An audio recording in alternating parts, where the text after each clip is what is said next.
तो कहानी की शुरुआत एक बर्फीले इलाके से शुरू होती है और वहाँ पर स्टिकमैन यानी लकड़ी का आदमी को देखते हैं, जो अपने पत्नी और 3 बच्चों के साथ रहता है।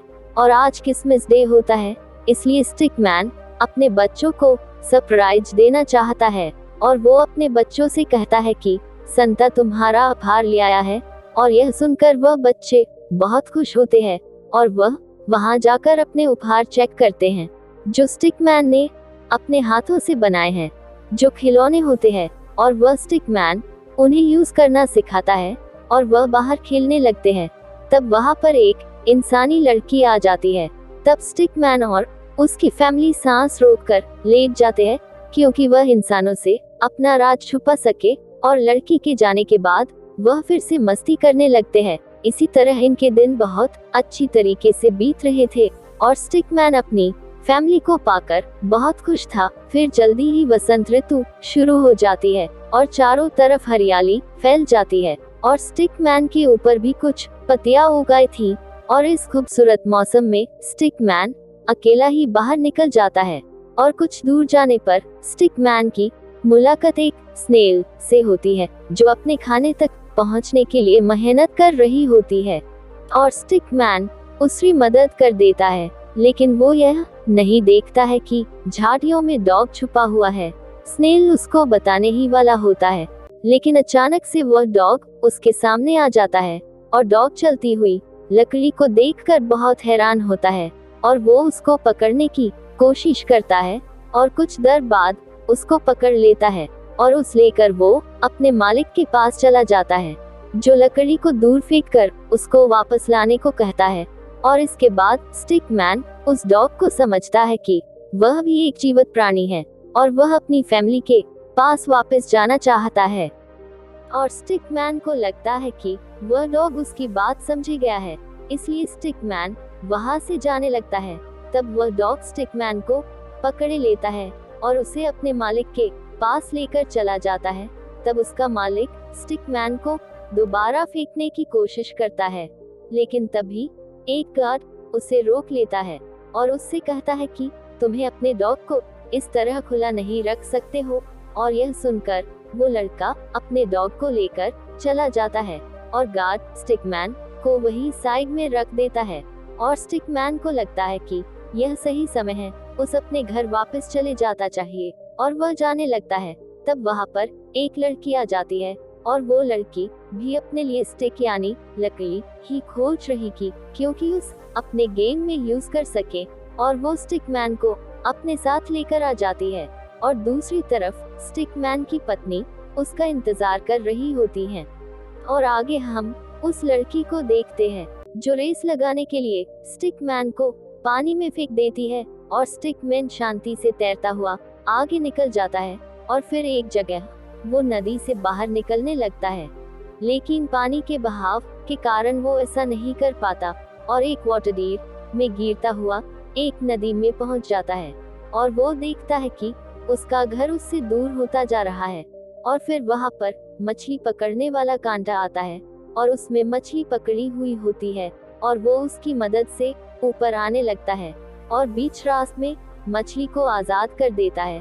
और आगे उसे एक मेढक मिलता है और मेढक देखता है कि वो एक स्वान पास जा रहा है और मेढक उसे वोन करने ही वाला होता है, लेकिन स्वान स्टिकमैन को पकड़े लेती है और अपने साथ लेकर चली जाती है और स्टिकमैन को अपने घोंसले में लगा देती है।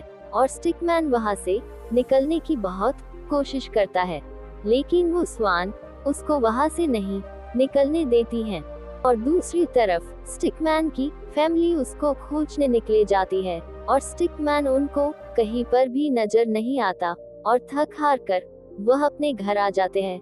और उधर वो स्वान कुछ अंडे देती है और उन अंडों में से छोटे छोटे बच्चे बाहर आ जाते हैं और उनकी फैमिली को देखकर स्टिकमैन भी अपनी फैमिली को याद करने लगता है।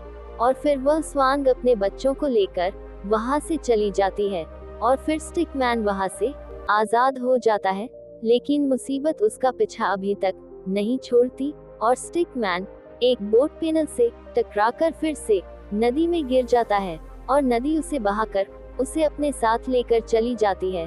और हम देखते हैं कि स्टिकमैन अब एक समंदर में आकर पहुंचा है। वहां पर पक्षी आकर उस पर बैठता है। तब उसकी आंख खुलती है और वो देखता है कि वह अपने टावन से दूर होता जा रहा था और घबरा कर तैरना लगता है। लेकिन लहरों का मुकाबला करना बहुत मुश्किल था और तभी एक बड़ी सी लहर उसे पानी के नीचे ले जाती है और उधर स्टिकमैन की पत्नी उसे खोजते हुए स्वान के घोंसले तक आती है, जहां पर स्टिकमैन की एक पति गिरी हुई थी। और तभी उसे सामने वह मेढक नजर आता है और वो उसे बताता है कि स्टिकमैन बहता हुआ समंदर में चला गया है। और यह सुनकर स्टिकमैन की पत्नी परेशान हो जाती है। इधर स्टिकमैन बहता हुआ एक टापू पर पहुंच जाता है और देखता है कि वहां पर तो हर तरफ इंसान घूम रहे थे। तभी वह एक लाइट हाउस को देखता है, जैसा ही उसके टावन में बना हुआ था, और उस लगता है कि वह अपने टावन में वापस आ गया है। और यह सोचकर वह लाइट हाउस की तरफ बढ़ने लगता है और इंसानों से बचने के लिए एक रेत के हाउस के पीछे छिप जाता है। तभी अचानक वहां पर एक लड़की की नजर उसके ऊपर पड़ती है, जिसने उसे खेलने के लिए एक बेट बना लिया होता है और इसी तरह कोई उसे पेन बेट आदि की तरह यूज करने लगता है। और यही हम ऋतुओं को बदलते देखते हैं और देखते हैं कि स्टिकमैन काफी कमजोर हो चुका है और फिर एक लड़का स्टिकमैन को दूर उछाल देता है और स्टिकमैन बर्फ में जाकर गिरता है और स्टिकमैन की समस्या खत्म होने का नाम ही नहीं ले रही होती है। तभी एक लड़का उसको उठाकर अपने स्नोमैन में लगा देता है।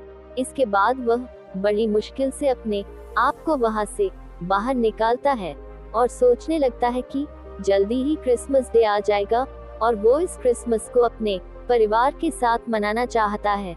इसी उम्मीद से वो आगे बढ़ने लगता है और उसे अपना घर नजर आने लगता है और यह देखकर उसे बहुत खुशी होती है कि आखिरकार वो अपनी फैमिली के पास वापस आ गया है। लेकिन वहां जाकर पता चलता है कि यह तो कोई और ही जगह है।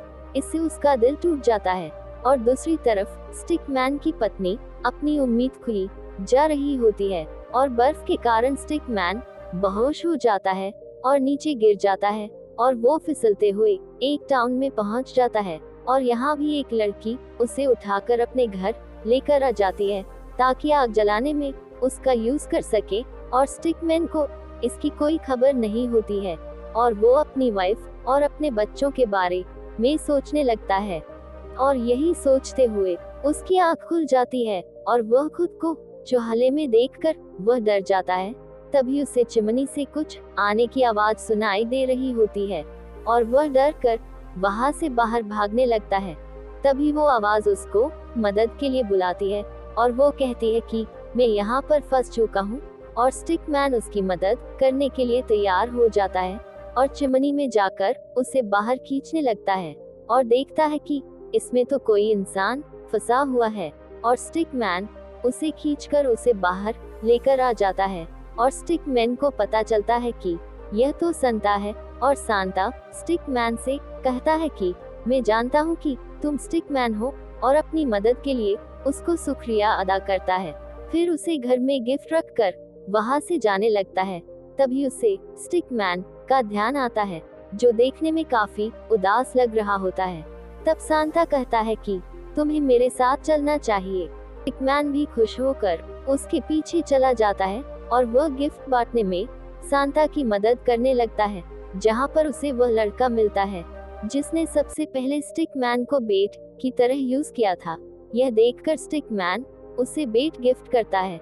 इसी तरह वह सभी बच्चों को गिफ्ट देते हैं और स्टिकमैन देखता है कि सांता के पास सिर्फ 3 ही गिफ्ट थे। तब सांता कहता है कि ये गिफ्ट कुछ स्पेशल बच्चों के लिए है और स्टिकमैन को सामने की ओर देखने को बोलता है। और स्टिकमैन देखता है कि वह अपने टाउन में वापस आ गया है और सामने उसका घर दिख रहा होता है। दूसरी तरफ उसकी फैमिली को देखते हैं, जो क्रिसमस पर स्टिकमैन को बहुत मिस कर रहे होते हैं और सोचते हैं काश कि वह भी इस वक्त हमारे पास होते। तभी उन्हें एक जोर की आवाज आती है और उन्हें लगता है कि यह कोई बड़ा सा पक्षी है जो उनके ट्री हाउस पर अटैक कर रहा है। और वह अंदर जाकर देखते हैं और देखते हैं कि वहाँ सामने स्टिक मैन खड़ा है, जिसके पास सांता के दिए हुए गिफ्ट भी होते हैं, और वह सब आपस में मिलकर बहुत खुश होते हैं। और स्टिक मैन कहता है कि अब वो उन्हें छोड़कर कभी नहीं जाएगा। इसी के साथ यह कहानी खत्म हो जाती है। तो दोस्तों, आपको यह कहानी पसंद आई है तो इस वीडियो को लाइक और चैनल को सब्सक्राइब करना ना भूले।